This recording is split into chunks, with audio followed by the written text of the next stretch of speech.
As pessoas acham que liderança é ensinar as pessoas. Liderança não é ensinar. Liderança é educar. E a diferença é o seguinte: ensinar é fácil, porque ensinar é sobre saber. Educar é mais difícil, porque educar é sobre ser. Então, como os líderes encaram liderança como ensinar e não educar, e ensinar é sobre saber, se ele fala que ele não sabe, ele não é bom líder. O ser é um líder que sabe ou não sabe, não importa. Quando ele souber, ele vai falar que ele sabe. Quando ele não souber, ele vai falar que ele não sabe e ele vai querer escutar para aprender. A escuta, ela é um insumo muito poderoso, tanto para inovação quanto para liderança. Mas é uma escuta com comando. E esse comando, muitas vezes, implica em você tomar decisões que não vão agradar a todos, mas que estão em linha com a tua visão e com o teu propósito.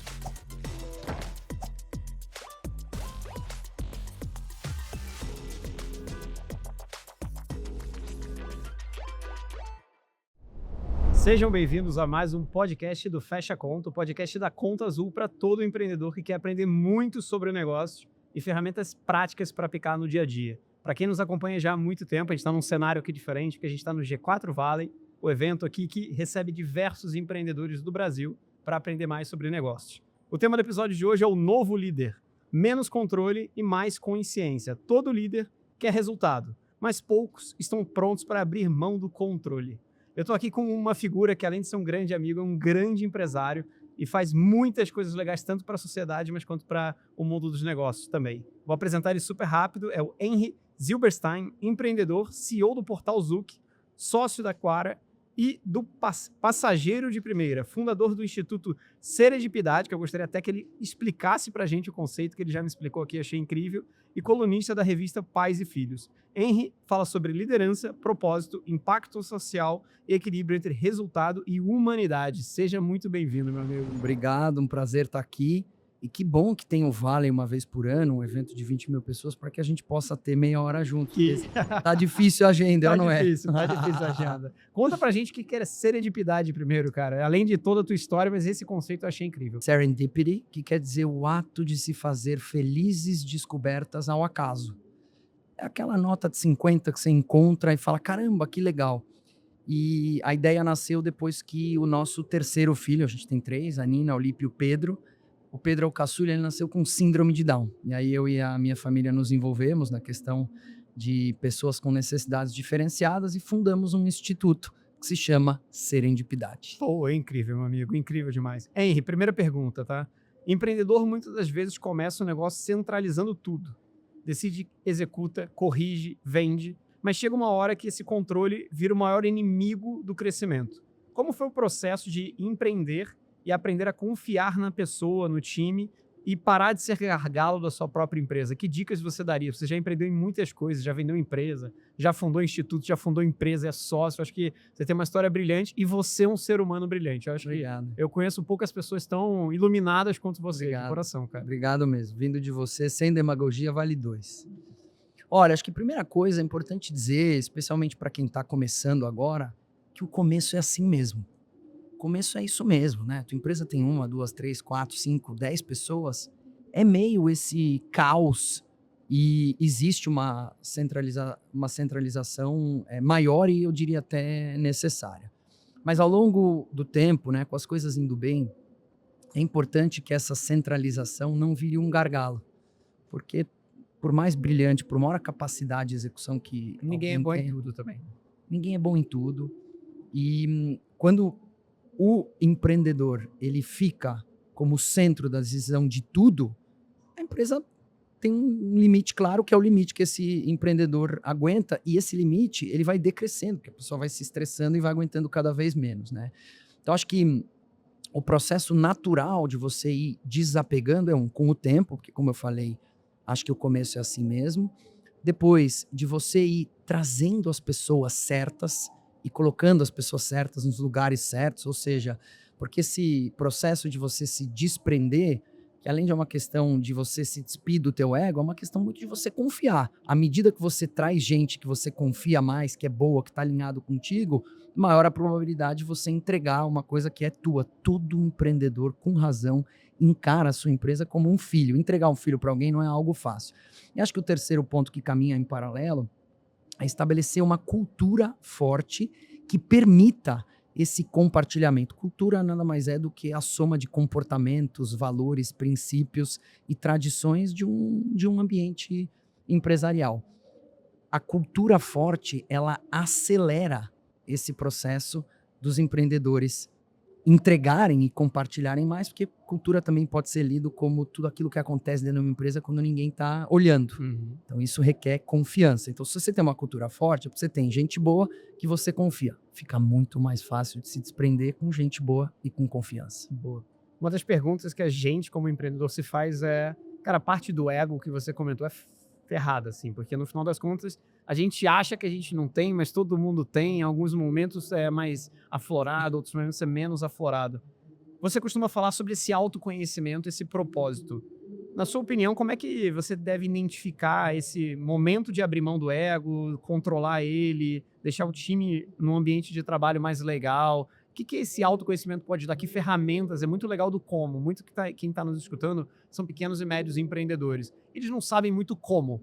O que você daria de dica prática de como você faz no seu dia a dia ou como você fez nas suas empresas para se desprender do ego e ter esse autoconhecimento a um nível tão bom que é fácil de saber executar? Acho que no meu caso foram dois caminhos paralelos. Acho que é um caminho do amadurecimento natural da vida, né? Porque quando você vira líder, né? Eu lembro que antes de empreender, eu empreendo há 20 anos, mas antes eu trabalhava em empresas multinacionais de consultoria. Eu virei líder com 25 anos e eu queria muito provar que eu estava naquele lugar. Porque eu era um líder júnior, eu sempre tive cara de menino, sempre fui magrelo. Eu tenho isso também, tá pra caramba. É isso, você acha que as pessoas não botam confiança em você. Então, eu sempre queria chegar e mostrar que eu estava ali justificadamente. E você acha que, apesar de ser um movimento natural, é um grande engano, né? O líder, ele não tem que provar que ele comanda pessoas, ele tem que provar que ele tem condições de comandar as pessoas, né? E ao longo do tempo você vai percebendo isso, né? A vida vai te ensinando, você vai amadurecendo. Eu acho que a ambiência faz uma diferença importante. Então, os livros que você lê, o podcast que você escuta, com quem você se relaciona e principalmente os teus ex-chefes e o teu companheiro ou companheira de vida, né? Eu acho que é a decisão mais importante que você faz, a pessoa com quem você casa, e você ter alguém que está amadurecendo junto contigo, que te contrapõe, que te dá perspectiva, faz você amadurecer.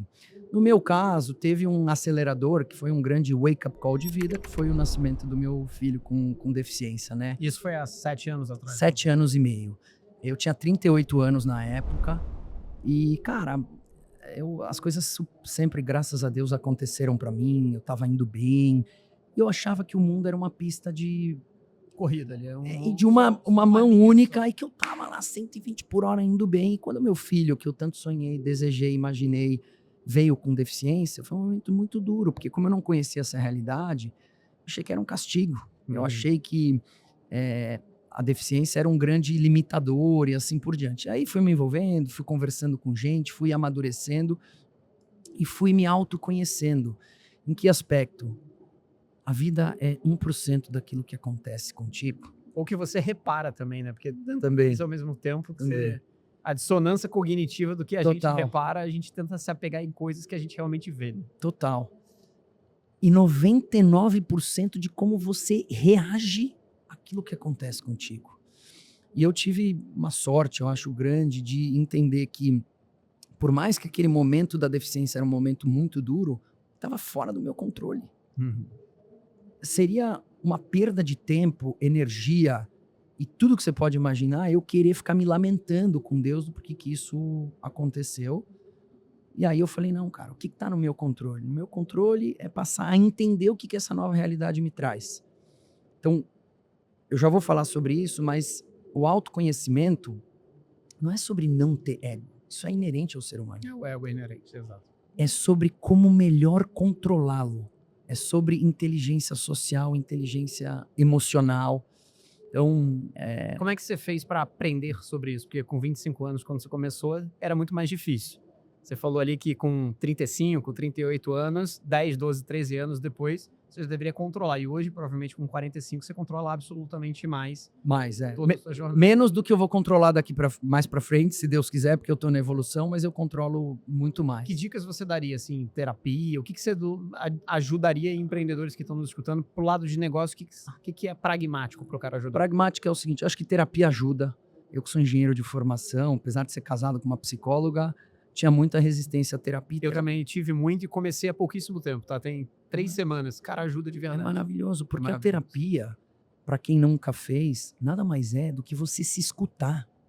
Eu até fazer terapia, eu sou corredor, né? Então eu corro 3, 4 vezes por semana, 1 hora, é o meu momento de terapia. Mas uma coisa é o meu pensamento sem eu me escutar.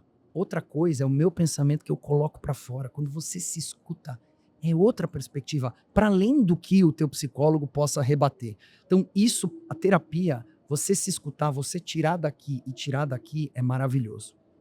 Eu acho também que o que... Uma coisa, só, dica para empreendedores, tá? Eu faço terapia e eu só falo de negócios com o meu terapeuta, tá? Que legal. Só assim, eu falo, cara, minha vida pessoal, calma, que eu acho que não é prioridade nesse momento da terapia. Deixa eu falar dos meus sócios, deixa eu falar das empresas. E eu fico debatendo com ele. Ele nem entende tanto de negócios assim, mas só do auto-escutar você já aprende pra caramba e você se desprende de muitas coisas. E às vezes o cara não entende negócio, mas ele te faz uma pergunta para esclarecer, só o fato de você ter que pensar, dar um passo para trás para explicar, já faz toda a diferença. Perfeito. Eu acho também que o autoconhecimento tem muito a ver com 2 outras coisas, que acho que é a dica prática. A primeira é ouvir. A escuta, ela é um insumo muito poderoso, tanto para inovação quanto para liderança. Porque a escuta, o que é? É você ouvir outros pontos de vista, seja para mudar o teu, ou seja para fortalecer as tuas convicções acerca daquilo que você já pensava. Você quer inovar? Dá um passo para trás e escuta. E eu também acho que a escuta, ela é matéria-prima da liderança, porque a essência da liderança é cuidar, é servir. Quando você vai chamar um liderado teu para uma reunião, foi a tua secretária que mandou o e-mail, é na tua sala, é no horário que você determinou. Se você começa a reunião falando, olha, eu acho que a chance de você ouvir um ponto de vista diferente, ela é muito reduzida. Então, o ouvir, que é algo difícil para um líder que está lá no comando, indo bem, é uma ferramenta de autoconhecimento. Porque é um esforço que você faz para uma coisa que é antinatural. O líder, ele chega falando. E uma das coisas que eu aprendi, por exemplo, tendo que conhecer uma nova realidade de pessoas com deficiência, é escutar, porque eu virei estagiário. Uhum. Eu não sabia, por exemplo, a diferença entre síndrome de Down e autismo. E tá tudo bem. Tá tudo bem quem não sabe. Eu tive que ir. Então eu voltei a ser estagiário, ouvi e descobri... Só um outro parênteses. Eu sou engenheiro de formação. Fiquei 5 anos na Escola Politécnica, na USP, aprendendo a fazer conta de processo para ganhar eficiência, que é ótimo para produto e horrível para pessoas. Mas eu usava esse framework Para a vida. para minha liderança. Se eu usar esse framework para os meus filhos, ou seja, se eu usar esse framework de que todo mundo tem que ser de um determinado padrão, o Pedro com síndrome de Down vai ser sempre um incapaz. Agora, se eu mudar a lente e usar uma lente individualizada para avaliar ele, diferentemente da que eu uso para avaliar o Felipe, porque as condições são diferentes, eu extraio o potencial dos dois. Então eu aprendi isso e trouxe isso para minha vida de liderança, porque o que é o meu resultado? É o resultado das pessoas que estavam abaixo de mim. Se eu sou um garçom, se a minha essência como líder é servir, quanto mais eu individualizar o atendimento, mais as pessoas vão estar bem servidas, mais performance. No final das contas, a empresa que a gente constrói é o time que a gente constrói. Total. É isso. Você falou uma coisa muito legal, até te parabenizando. Para quem não está nos escutando, não viu isso, tá? Mas quando ele entrou aqui no estúdio, ele falou individualmente com todas as pessoas, apertou, deu um abraço. Não é normal isso, tá? Então, assim, acho Infelizmente, que... né, Infelizmente, não é normal. Acho que os seres humanos, eles não cuidam tanto dos outros que estão do lado e que tem uma coisa muito legal. E você é uma pessoa muito pouco autoritária e isso mostra o quão legal você é com as pessoas. Obrigado. Até uma dica em relação a isso. Você falou uma coisa muito legal, assim. Escutar mais servir é um papel da liderança como um todo. E os líderes autoritários, que viviam no passado de uma maneira muito autoritária, muito autocrática, muito eloquente, mas só da visão deles e não da visão do todo. Legal. Tem espaço ainda para isso, cara? Acho que cada vez menos, né? Mas é importante fazer um esclarecimento que eu não gosto do estilo autoritário, né? Daquele líder Bate na que mesa. tá lá não pela legitimidade, mas sim pelo sobrenome, por ser filho de alguém ou porque deram o cargo para ele. Acho que em algum momento talvez isso tenha funcionado, já que ainda é cultura de algumas empresas, mas hoje em dia tá totalmente... Eu não acredito nisso, né? Não quero parecer o dono da verdade, mas é como eu encaro a liderança. Mas falta de... o não autoritarismo é diferente de falta de comando. Independente do teu estilo de liderança, você ter o comando é muito importante.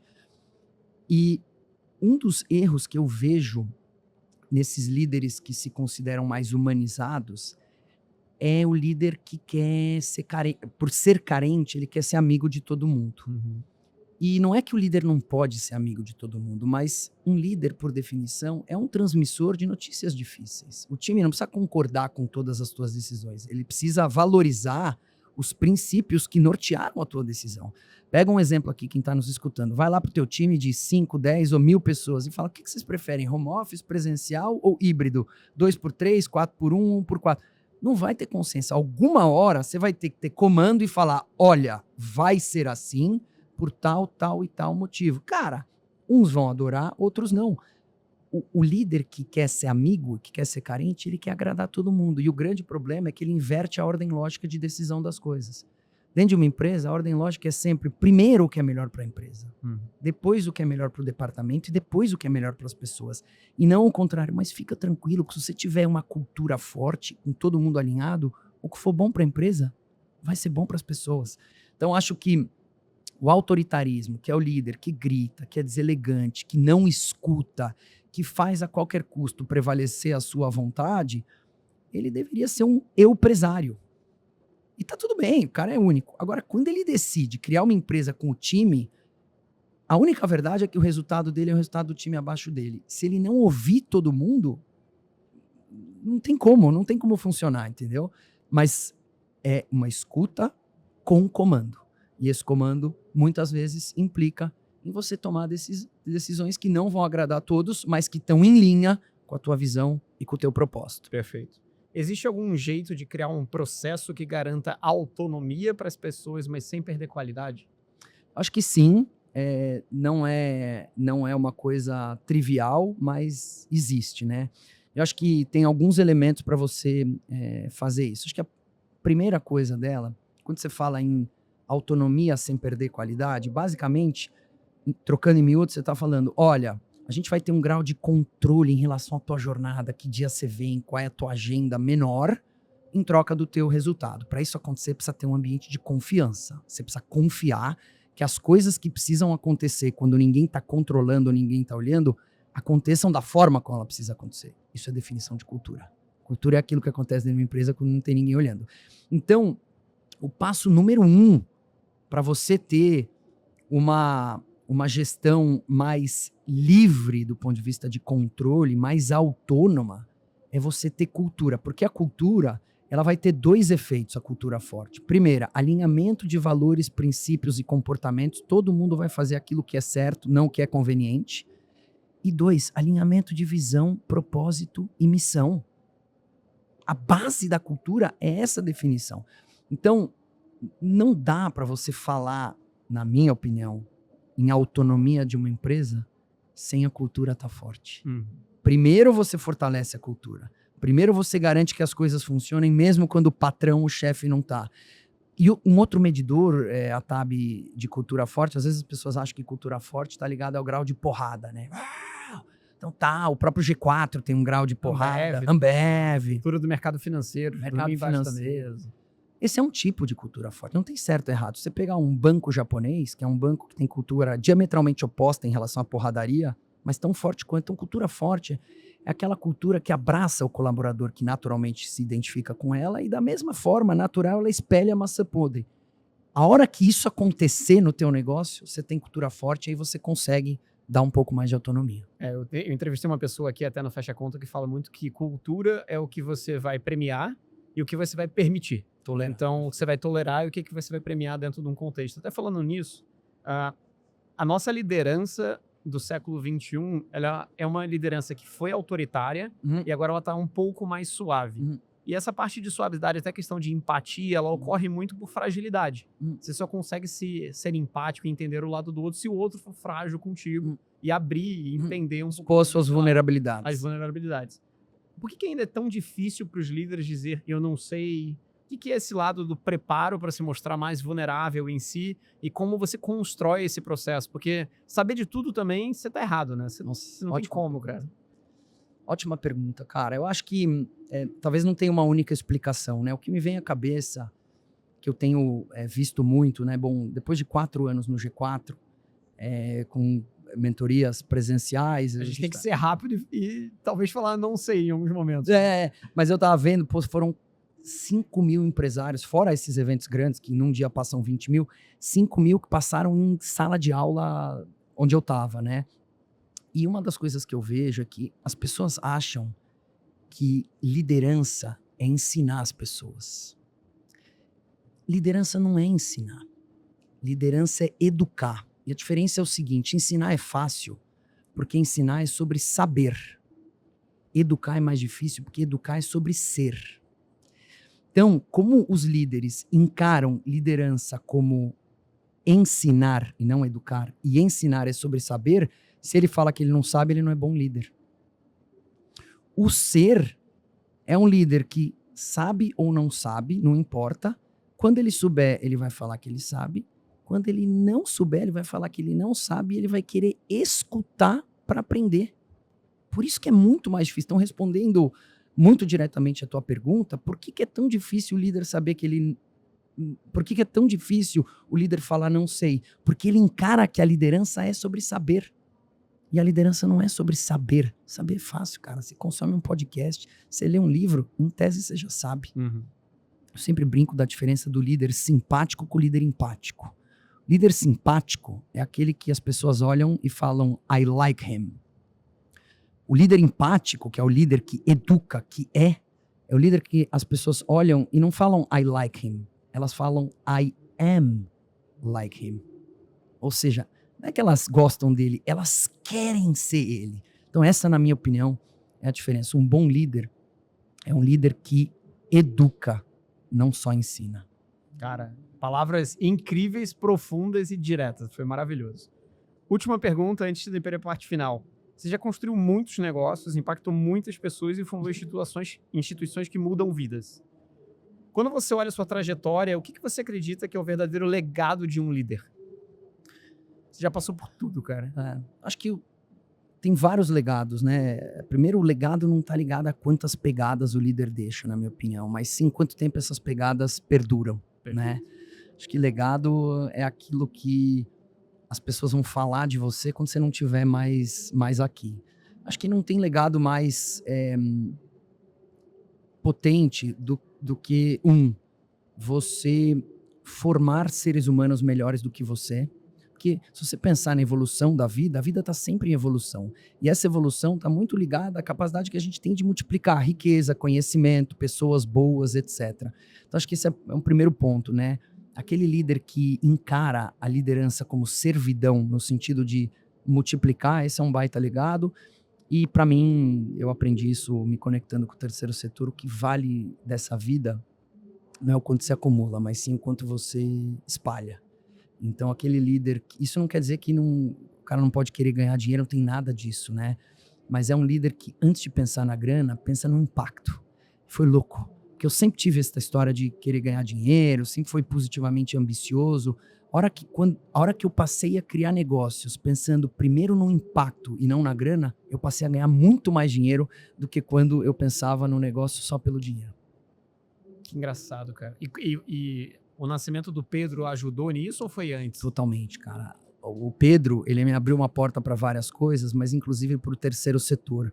Então, depois que eu vendi a primeira empresa de leilões, eu fiquei 2 anos num sabático. Cara, conta a tua história um pouquinho, até para todo mundo conhecer, porque a tua história é muito fenomenal, cara. Cara, eu sou engenheiro de formação, trabalhei 6 anos em empresas de consultoria multinacionais, fazendo projetos no Brasil e na América Latina. Sou filho de 2 empreendedores pequenos, então meu modelo em casa era empreender. Em 2008, 18 anos atrás, 17 anos atrás, fui empreender com tecnologia. Hoje a gente fala em tecnologia, na época era falar em internet.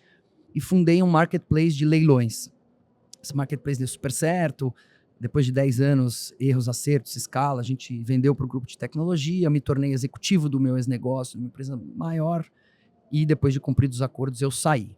Como eu entrei em tecnologia há 18 anos atrás, eu tive a oportunidade de investir, ajudar, apoiar, mentorar diversas iniciativas de tecnologia. Então, a minha história no empreendedorismo, ela de negócios, ela está muito ligada à tecnologia. Então, depois que eu vendi, eu fiquei 2 anos sabático e voltei para leilões. Eu já volto para o sabático. É muito difícil você ficar longe daquilo que você ama fazer com quem você ama fazer. Então, passado o sabático e o non-compete period, né, que é o período de não competição, eu e o André voltamos a fazer, por isso que a gente continua nesse mundo de leilões. Mas nesse período sabático de 2 anos, eu me dediquei majoritariamente ao voluntariado. Eu queria passar a Tab a conhecer outros mundos que eu não conhecia até então, mas que me fizessem tão bem quanto o mundo da inclusão me fez. E aí, cara, eu abri minha cabeça, eu conheci novas pessoas, me conectei com novas ideias, eu criei novos imaginários de cidadania, modelos mentais. Uns não me serviram, outros me serviram demais. É aquilo, você agrega uma coisa que você não acha que não é bom, e aí você reforça as tuas convicções. Então, me abrir para esse mundo, né, o que eu falo da escuta, de você conhecer gente.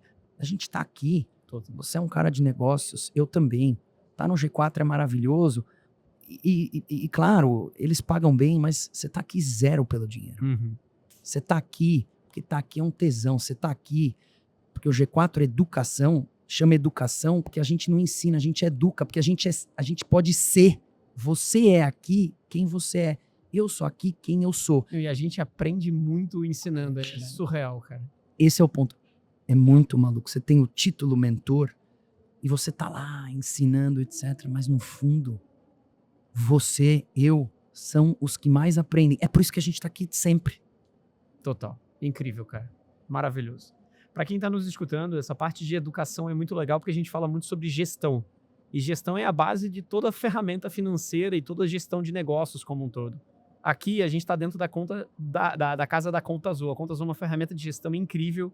Para quem está nos escutando, a ferramenta está dando uma disponibilidade para você de maneira gratuita acessar a plataforma, seja através do QR Code ou seja através do link da descrição. Você vai poder emitir nota fiscal, controlar seu caixa, cobrar seus clientes de maneira automatizada através da ferramenta da Conta Azul. Então, por favor, você que está nos escutando, faça o teste, porque realmente muda muito o tipo de gestão quando você tem uma ferramenta que faz a diferença dentro do seu dia a dia. Não, e só para voltar, desculpa você me permitir no começo, é muito comum em negócios pequenos ou começando, o cara com razão ir lá para venda, e o que ele esquece?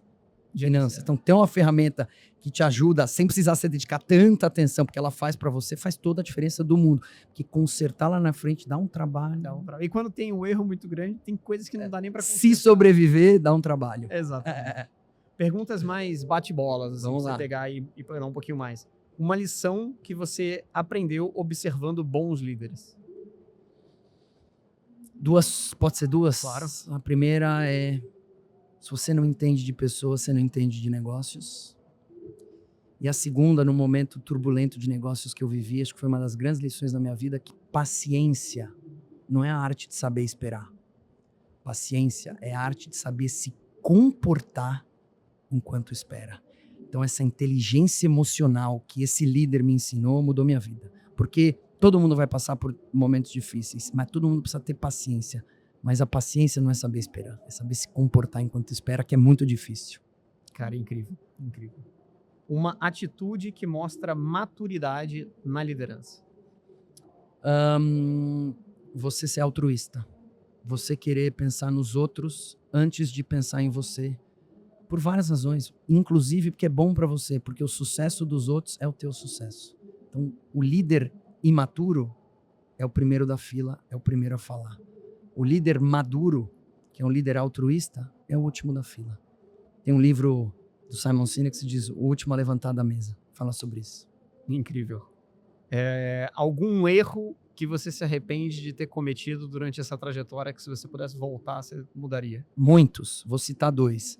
O primeiro deles, ter economizado boas pessoas. Durante 10 anos da minha vida empreendedora, eu contratava pelo salário. O cara era muito bom, tava 20% acima, eu deixava passar. Enfim, sei lá quantos anos eu perdi pensando isso. E a segunda é não ter tido um conselho. Eu achava que conselho era coisa para Itaú, para Petrobras, quando na verdade um conselho, pode ser uma pessoa ou 5, é um negócio mandatório para qualquer negócio, porque são pessoas complementares, com track record, com experiência, que estão incentivadas e sem conflito de interesse, te ajudando a dar perspectiva no negócio e abrindo portas. Cara, é surreal não ter. Não. E você tem hoje dentro dos negócios? Tenho. Tenho e faço parte. E como é que é essa experiência de fazer parte e ter? Fazer parte é maravilhoso, né? Porque você tá lá aprendendo, contribuindo com aquilo que você sabe, então não tem nenhuma forçação de barra, você só fala daquilo que você sabe, você tá sentado na mesa com um bando de gente melhor do que você, com o mesmo incentivo e sem ter problema em colocar o dedo na ferida. Porra, é maravilhoso. E no meu negócio, cara, mudou a nossa vida, né? Acho que teve uma das coisas que eu e o André, meu sócio de 20 anos, nos orgulhamos, é que a gente está conseguindo não repetir os erros do passado. Então, a primeira coisa que a gente fez em relação a pessoas a gente trouxe 2 sócios novos, mais jovens, que nunca tinham empreendido, mas que eram feras no que faziam. Meu, todo time campeão do mundo é uma mistura de experiência com juventude. Uhum. Pode pegar qualquer Copa do Mundo, eu tô falando da seleção de futebol, mas me arrisco a dizer de qualquer esporte. A gente poderia ter empreendido só com os antigos. Eu e o André, não. Bora, cara. Outra vida. Quantos anos tem essa galera? Eles têm 10 anos menos do que eu. Boa.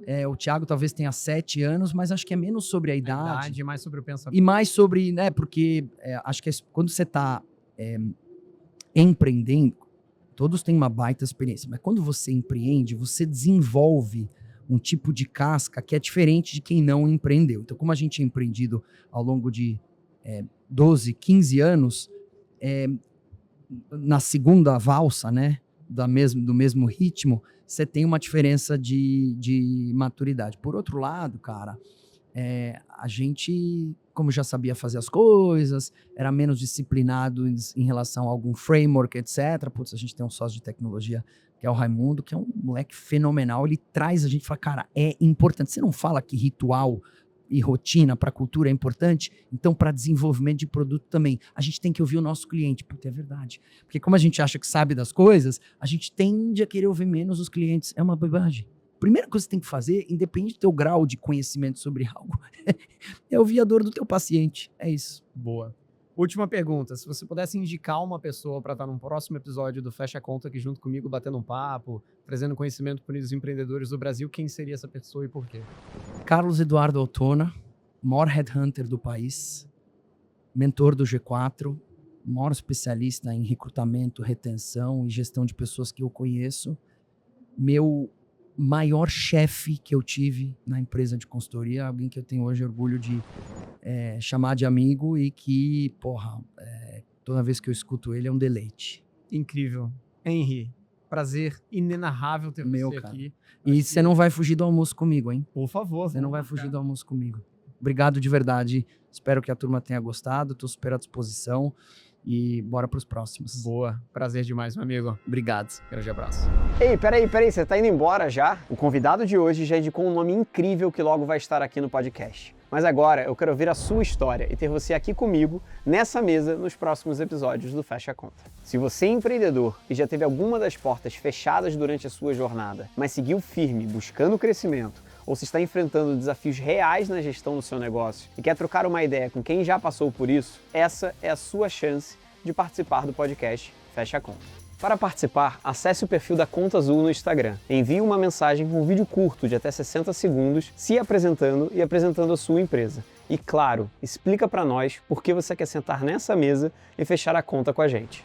E para você que chegou até esse minuto do nosso podcast, siga agora o Fecha Conta aqui no Spotify. Ativa o sininho e assim sempre chegar um novo episódio, você receberá um aviso no seu celular. E claro, aproveite e nos avalie 5 estrelas aqui no Spotify. Para continuar por dentro tanto dos meus conteúdos quanto os da Conta Azul, siga a gente no Instagram, @ContaAzul e @FelipeAtab. Até a próxima!